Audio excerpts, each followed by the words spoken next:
Forest range officer Sandeep Kumar మాట్లాడుతున్నా, Dubaka forest range.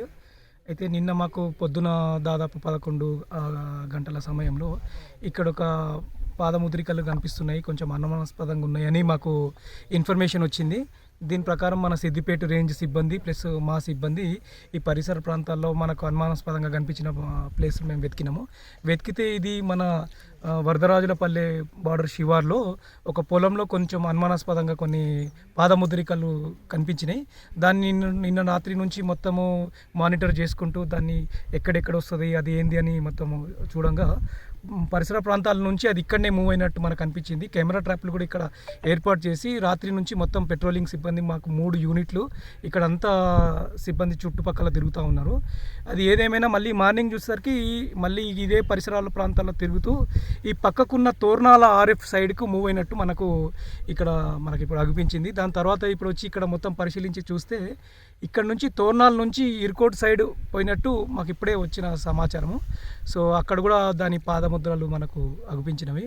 ఏది ఏమైనా ఇది చిరుత లాంటిది, ఇప్పుడు ఇది క్యాట్ ఫ్యామిలీకి సంబంధించింది కాబట్టి కొంచెం మనం కూడా జాగ్రత్తగా ఉండాలి. ఇది ఇక్కడ పరిసర ప్రాంతాల్లో మేజర్గా ఏంటంటే మన దగ్గర ఇక్కడ పెద్ద మన ప్రజలంతా సాయంత్రం పూట కానీ ఇక్కడ ఇవి కట్టేసుకుంటుంటారు మన క్యాటిల్ని రాత్రిపూట అస్సలు కట్టుకోకండి. ఇక్కడ మన సేఫ్ ప్లేస్లకు తీసుకుపోయింది అత్యుత్తమము. ఎందుకంటే వాటిని మనం కట్టేయడం వల్ల ఏదైనా కానీ ఇప్పుడు చిరుతపులి కానీ ఏది కానీ దానికి ఈజీ ప్రే అవుతుంది. అంటే అది పెద్ద కొట్లాడాల్సిన అవసరం ఏం లేదు, వచ్చేస్తుంది కొట్టేస్తుంది పోతుంది. తినిపోయినాక తర్వాత మనం బాధపడడం విచారం వ్యక్తం చేయాల్సి వస్తుంది.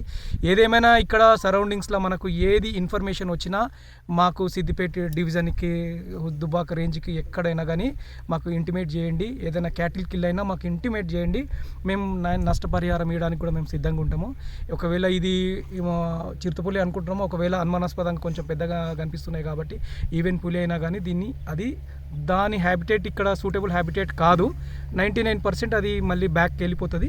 ఇప్పుడైతే మనం మేజర్గా ఏంటంటే మన మీడియా మిత్రులకు అందరికీ మనం కోరుకునేది ఏంటంటే ఇక్కడ సరౌండింగ్లో ఎవరైనా పొలాలకు ఇవి ఫారెస్ట్ తప్పించి బయట కూడా తిరుగుతుంది, సరౌండింగ్ ఏరియాస్లో ఫెన్స్లో కరెంటు పెట్టడము అలాంటివి చేయకండి. దానికి ఏమైనా అయితే మాత్రం మళ్ళీ అటవీ చట్టం ప్రకారం వాళ్ళకు శిక్ష పడే ఛాన్సెస్ చాలా ఎక్కువ ఉంటాయి.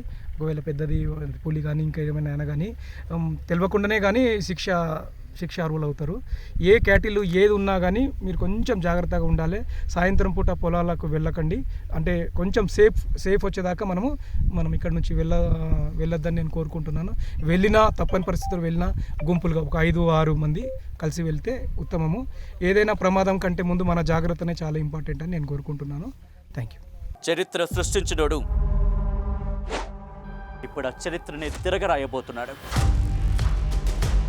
అబద్ధాల గోడల్ని బద్దలు కొట్టి నిజాలను రాగా మీ ముందుంచబోతున్నాడు.